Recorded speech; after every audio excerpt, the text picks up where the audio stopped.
Hello my dear friends, welcome to Lucky Education. और आज हम देखेंगे lecture number 4, chapter number 4, immunity and blood groups, class 10 science की biology हम discuss कर रहे हैं। और पहला वाला जो पार्ट है इस चैप्टर का इम्यूनिटी, वो हमने फिनिश कर दिया है कि इम्यूनिटी क्या होती है, कितने टाइप्स की होती है, एंटीजन क्या होते हैं, एंटीबॉडीज़ क्या होते हैं और कितने टाइप्स के एंटीबॉडीज होते हैं, वो वाला पार्ट हमने फिनिश कर दिया है। अब हम देखेंगे ब्लड ग्रुप्स के बारे में, ठीक है।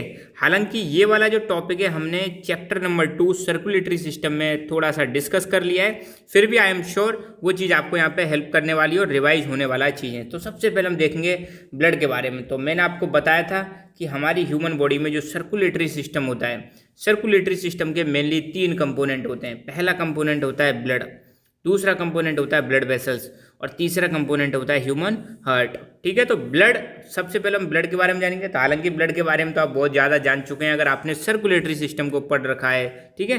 और मैं आपसे रिक्वेस्ट करूंगा कि वो सर्कुलेटरी सिस्टम के वीडियोज आप जरूर देखें साइंस वाले कोर्स में, ठीक है। ब्लड में आपको पता है 55% प्लाज्मा होता है। अब मैं अगर वैसे बताऊं, ब्लड में आपको पता है 2 प्रकार की चीज़ें होती हैं, एक तो सॉलिड चीज़ें होती हैं और एक कैसी होती हैं, लिक्विड। तो सॉलिड में आपको पता है 3 प्रकार की चीज़ें आ जाती हैं। कौन कौन सी 3 प्रकार की चीज़ें आ जाती हैं? एक तो आरबीसी, डब्ल्यूबीसी और प्लेटलेट्स, ठीक है। और लिक्विड पार्ट में क्या आता है? प्लाज्मा। तो ब्लड के 2 भाग होते हैं, एक सॉलिड पार्ट होता है और लिक्विड पार्ट होता है। तो सॉलिड पार्ट में क्या क्या आता है? व्हाइट ब्लड सेल्स, प्लेटलेट्स और रेड ब्लड सेल्स। और लिक्विड पार्ट को हम क्या बोलते हैं? प्लाज्मा। तो ब्लड में 55% लगभग बात कर रहे हैं, तो ठीक है।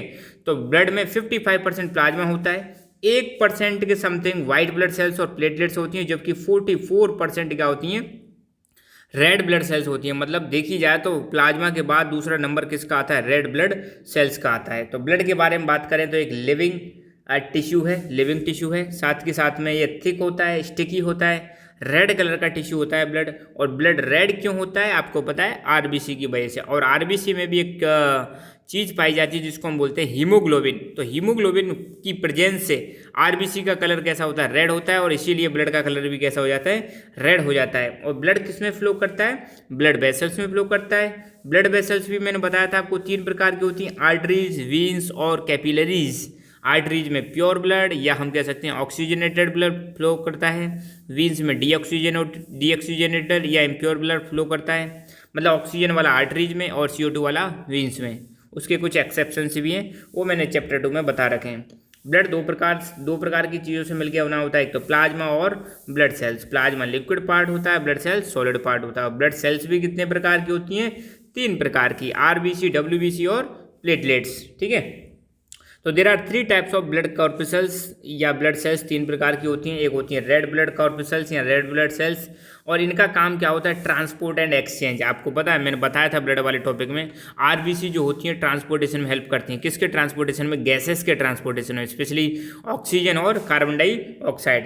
व्हाइट ब्लड कॉर्पसेल्स या व्हाइट ब्लड सेल्स, इनका काम होता है बॉडी को प्रोटेक्ट करना अगेंस्ट पैथोजेंस। ये हमने पिछले वाले टॉपिक में ही पढ़ा था कि व्हाइट ब्लड सेल्स को हम बॉडी की सोल्जर सेल्स बोलते हैं, डिफेंस सेल्स बोलते हैं। ये क्या करती है? बाहर से आने वाले पैथोजेंस, जिनको हम एंटीजेंस बोलते हैं, उनसे हमारी बॉडी की क्या करती हैं? रक्षा करती हैं।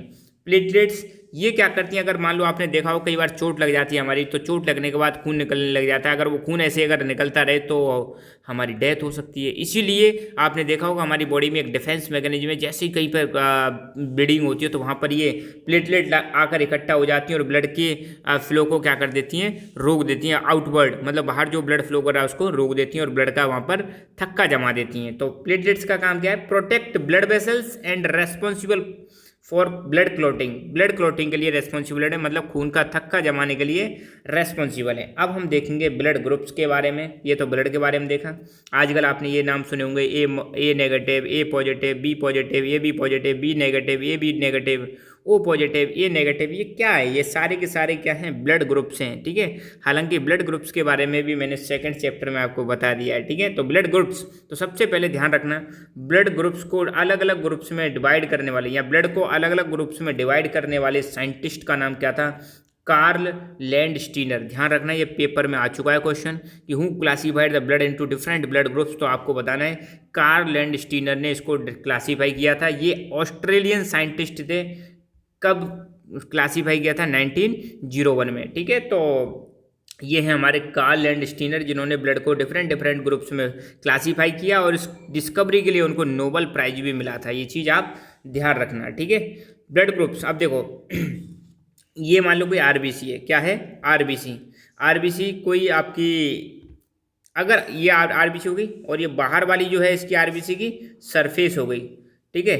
अगर मान लो आरबीसी की सरफेस पर, अगर मान लो आरबीसी की सरफेस पर कोई एंटीजन पाया जा रहा है, क्या पाया जा रहा है, अब मैंने बताया था कुछ एंटीजन अंदर भी होते हैं। अगर एंटीजन ए पाया जा रहा है तो उसको हम बोलेंगे ब्लड ग्रुप ए। अगर एंटीजन बी पाया जा रहा है तो उसको हम बोलेंगे ब्लड ग्रुप बी। अगर एंटीजन ए और बी दोनों पाए जा रहे हैं तो उसको हम क्या बोलेंगे, ये सपोज आरबीसी हो गई, यहाँ पे एंटीजन ए पाया जा रहा है तो उसको ब्लड ग्रुप ए बोलेंगे, ये आरबीसी हो गई। अगर इसकी सरफेस पर एंटीजन बी पाया जा रहा है तो उसको ब्लड ग्रुप बी बोलेंगे। अगर किसी आरबीसी की सरफेस पर एंटीजन ए और एंटीजन बी दोनों पाए जा रहे हैं तो उस ब्लड ग्रुप को हम क्या बोलेंगे, ए बी ब्लड ग्रुप। और अगर किसी आरबीसी की सरफेस पर कोई भी एंटीजन नहीं पाया जाता तो उसको हम क्या बोलेंगे, blood group O, blood group O. अब समझ में आ गया आपको।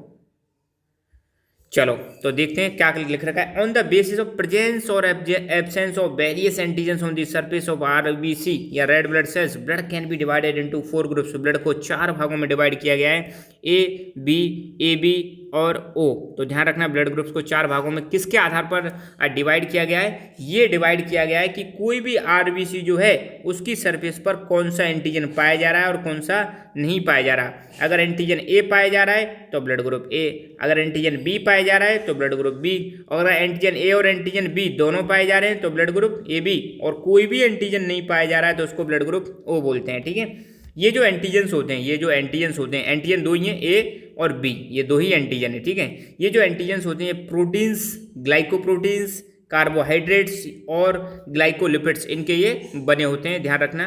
या ये हो सकते हैं प्रोटीन्स के जो एंटीजन्स हैं। एंटीजन किन किन रूपों में पाए जा सकते हैं, एंटीजन प्रोटीन भी हो सकते हैं, एंटीजन ग्लाइकोप्रोटीन्स भी हो सकते हैं, कार्बोहाइड्रेट्स भी हो सकते हैं और ग्लाइकोलिपिड्स भी हो सकते हैं।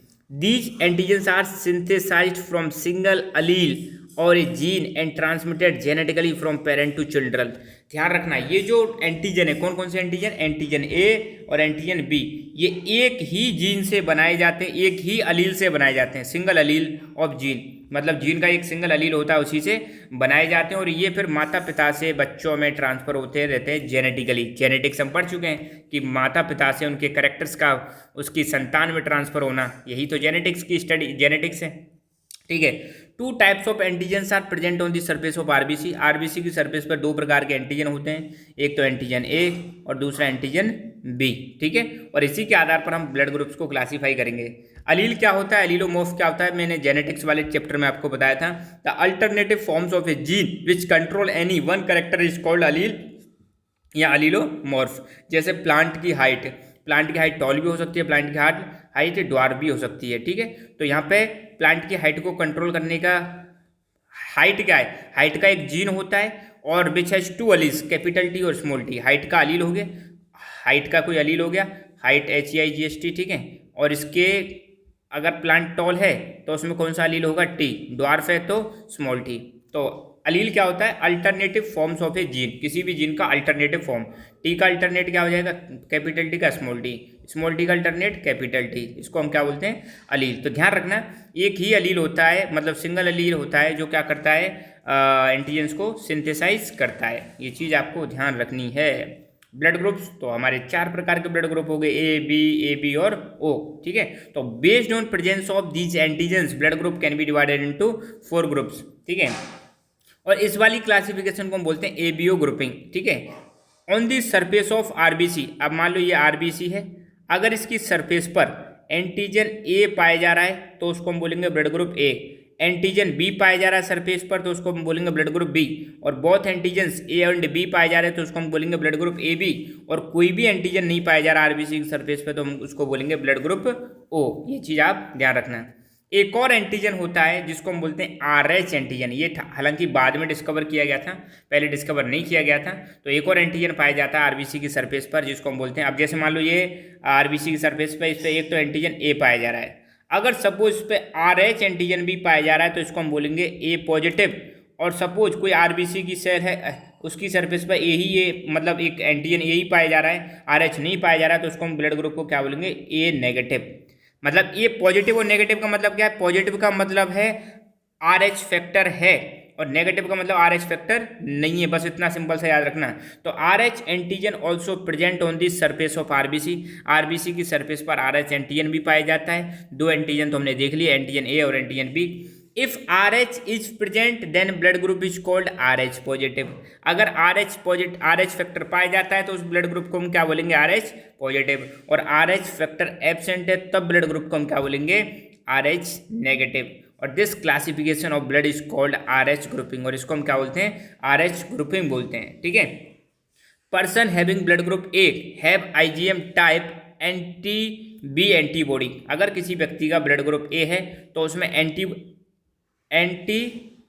बी एंटीबॉडी पाया जाएगा, एंटी बी एंटीबॉडी पाया जाता है। अगर किसी व्यक्ति का ब्लड ग्रुप बी है तो उसमें एंटी ए एंटीबॉडी पाया जाता है। ब्लड ग्रुप बी है तो उसमें एंटी ए एंटीबॉडी पाया जाता है, ये चीज़ ध्यान रखना आप। अगर पर्सन का ब्लड ग्रुप ओ है तो उसमें दोनों प्रकार के एंटीबॉडी पाए जाते हैं, एंटी ए एंटीबॉडी और एंटी बी एंटीबॉडी। ठीक है। और अगर किसी व्यक्ति का ब्लड ग्रुप ए बी है तो उसमें कोई भी एंटीबॉडी नहीं पाया जाता। ब्लड ग्रुप ए बी में कोई भी एंटीबॉडी नहीं पाया जाता, ध्यान रखना। ब्लड ग्रुप ए में कौन सा एंटीबॉडी पाया जाता है? तो ब्लड ग्रुप ए में एंटीबॉडी पाया जाता है anti B. Blood group B में कौन सा एंटीबॉडी पाया जाता है? Anti A. तो उल्टा ध्यान रखना, ब्लड ग्रुप ए में anti B antibody, blood group B में एंटी ए एंटीबॉडी, और ब्लड ग्रुप ए बी में कोई भी एंटीबॉडी नहीं पाया जाता। ठीक है। और ब्लड ग्रुप ओ में पाए जाते हैं एंटी ए एंटीबॉडी और एंटी बी एंटीबॉडी। ठीक है। क्योंकि ब्लड ग्रुप ए बी में क्यों नहीं पाए जाते हैं? क्योंकि ब्लड ग्रुप ए बी में दो प्रकार के एंटीजन पाए जाते हैं, एंटीजन ए और एंटीजन बी। अगर इसमें एंटीबॉडी भी पाए जाएं तो ये एंटीजन एंटीबॉडी की रिएक्शन से सेल क्या हो जाएगी? डिस्ट्रॉय हो जाएगी। ठीक है, इसलिए नहीं पाई जाती, ये चीज़ आप ध्यान रखना। तो ये blood group O negative, A positive, ये नेगेटिव, ए पॉजिटिव। ठीक है। देखो यहाँ पे क्या सिंपल सा दिखा रखा है, ओ कुछ नहीं पाया जा रहा है इसमें, ओ नेगेटिव मतलब कुछ नहीं पाया जा रहा, ओ पॉजिटिव मतलब RH फैक्टर पाया जा रहा है। ठीक है। और ओ में तो आपको पता है कोई भी एंटीजन नहीं पाया जाता। ए नेगेटिव मतलब ब्लड ग्रुप ए है तो इसमें एंटीजन ए ही पाया जा रहा है, नेगेटिव मतलब इसमें RH नहीं है। ए पॉजिटिव में आपका ए एंटीजन तो मिलेगा ही और RH फैक्टर भी पाया जाएगा। बी नेगेटिव में ये RBC होगी, इसकी सरफेस पर ओनली बी एंटीजन पाया जा रहा है। बी पॉजिटिव में बी एंटीजन तो पाई जा रहा है, साथ के साथ में RH फैक्टर भी पाया जा रहा है। ए बी में एक तो एंटीजन ए और एंटीजन बी, मगर RH नहीं है इसलिए ए बी नेगेटिव। यहाँ पर एंटीजन ए एंटीजन बी और RH भी पाया जा रहा है फैक्टर, इसलिए इसको बोलते हैं ए बी पॉजिटिव। ये चीज़ ध्यान रखना। अब यहाँ पे एक क्वेश्चन दिया जा रहा है, अगर मान लो किसी व्यक्ति का ब्लड ग्रुप ए है और उसको ब्लड ग्रुप बी का क्या चढ़ा दिया जाए? ब्लड चढ़ा दिया जाए तो क्या होगा? What happens when blood of particular group in a person with another blood group. ठीक है। अगर मान लो what happen when blood group of particular group in a person with an blood group of another blood group, मतलब ये कह रहे हैं, क्वेश्चन ये सही से नहीं है।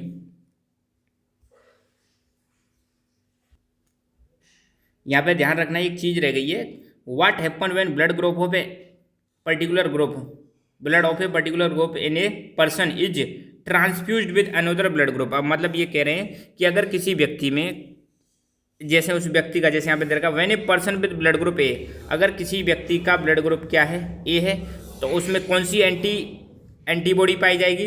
बी एंटीबॉडी पाई जाएगी, ये चीज़ आप ध्यान रखना। ठीक है। और transfused with blood group of B, अगर मान लो ब्लड ग्रुप ए वाले व्यक्ति में ब्लड ग्रुप का, जैसे मान लो यहाँ पे कोई व्यक्ति है, ये इसका ब्लड ग्रुप है बी, ठीक है, और ये कोई व्यक्ति है, इसका ब्लड ग्रुप है ए, तो ये कह रहे हैं ब्लड ग्रुप बी वाला ब्लड ग्रुप ए वाले व्यक्ति में अगर ट्रांसफ्यूज कर दिया जाए तो क्या होगा? Then anti B antibody present in that person destroy RBCs in blood group B. अब देखो हमने बताया था कि ब्लड ग्रुप अगर ए है तो उसमें कौन सी एंटीबॉडी पाई जाएंगी? एंटी बी एंटीबॉडी पाई जाएंगी। ब्लड ग्रुप बी है तो उसमें कौन सी एंटीबॉडी पाई जाएंगी? एंटी ए एंटीबॉडी पाई जाएंगी। जब B blood group A blood group में चढ़ाया जाएगा तो ए ब्लड ग्रुप में कौन सी एंटीबॉडी पाई जाती है?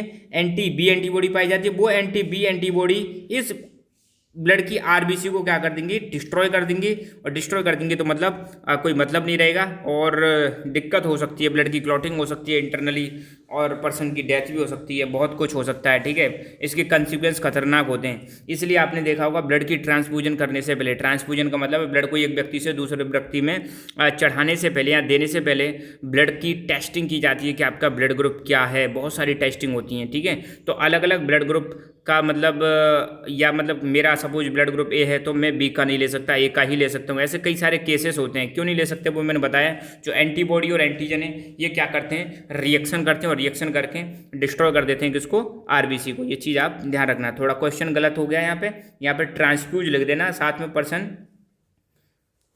ठीक है, क्या लिखना है आपको, what happens when a blood of particular group in a person is transfused with another blood group, इतना लिख देना। ठीक है, अब यूनिवर्सल डोनर और यूनिवर्सल एक्सेप्टर्स कौन होते हैं। ठीक है, तो person with blood group O are called universal donors. अब देखो यूनिवर्सल डोनर क्यों है। अब वो जो ब्लड ग्रुप है उसमें ना तो एंटीजन ए पाया जाता है और ना ही एंटीजन बी पाया जाता है, तो इसको किसी में भी ट्रांसफ्यूज कर दो कोई दिक्कत नहीं है। तो ब्लड ग्रुप जो है किसी को भी दे सकता है, इसलिए इसको हम बोलते हैं यूनिवर्सल डोनर बोलते हैं। Because blood can be transfuse to any person with any blood group. अच्छा, यूनिवर्सल एक्सेप्टर कौन सा होता है, people with blood group A B are called universal acceptors because they can receive blood from all blood groups. ये सभी के सभी जितने भी ब्लड ग्रुप्स हैं उनसे ब्लड ले सकते हैं। ये चीज़ आप ध्यान रखना। ठीक है, तो ये यूनिवर्सल एक्सेप्टर, तो एक नंबर में क्वेश्चन आ सकता है। यूनिवर्सल डोनर कौन सा है, यूनिवर्सल डोनर है blood group O. Universal acceptor कौन सा है, ये है आपका ब्लड ग्रुप ए बी। क्यों है ये भी बता देना, क्योंकि ये सभी ब्लड ग्रुप से ले सकता है और वो सभी ब्लड ग्रुप्स को ब्लड दे सकता है। एक आर एच फैक्टर, ये मैंने बताई दिया आपको। आर एच फैक्टर भी एक प्रोटीन है। आर एच फैक्टर या क्या, ये भी एक प्रोटीन है जिसमें लगभग 417 एमिनो एसिड्स पाए जाते हैं। सबसे पहले आर एच फैक्टर को मकाका रीसस नाम के मंकी में डिस्कवर किया गया था, तो ध्यान रखना। इसलिए इसका नाम क्या पड़ गया, रीसस फैक्टर। क्या पड़ गया, रीसस फैक्टर, क्योंकि इसको डिस्कवर किस में किया गया था, मकाका रीसस नाम के मंकी में डिस्कवर किया गया था। ये भी एक प्रोटीन है जो कि आरबीसी की सरफेस पर पाई जाती है। ठीक है, आर एच फैक्टर के भी कई 5 टाइप्स होते हैं। R H capital D, R H capital E, R H small E, R H capital C, R H small C. इनमें से सबसे ज़्यादा जो प्रीडोमिनेंट है या मतलब सबसे ज़्यादा जो पाई जाती है वो है आर एच कैपिटल डी। तो यहाँ पर हमारा ये टॉपिक ब्लड ग्रुप वाला फिनिश हुआ। आई होप आपको समझ में आया होगा। हमारी ऐप आ चुकी है लकी एजुकेशन, जिसको आप प्ले स्टोर से डाउनलोड कर सकते हो और इस पर आपके क्लास 10th के कई सारे स्मार्ट कोर्सेस अवेलेबल हैं और वहाँ पर आपको सारे चैप्टर्स के वीडियोस, नोट्स, टेस्ट, सारी चीज़ें मिलेंगी। तो आप एक बार उनको विजिट कर सकते हैं कोर्स को ऐप डाउनलोड करने के बाद। साथ के साथ में हमारी टेलीग्राम ऐप आ चुकी है। टेलीग्राम पर ऐप तो नहीं, टेलीग्राम पर हमारा चैनल है लकी एजुकेशन, जिसको आप ज्वाइन करें, जहाँ पर आपको मतलब आने वाले वीडियोज की नोटिफिकेशंस और इम्पोर्टेंट इन्फॉर्मेशन आपको मिलती रहेगी। So thank you so much, keep learning, keep enjoying and God bless you all.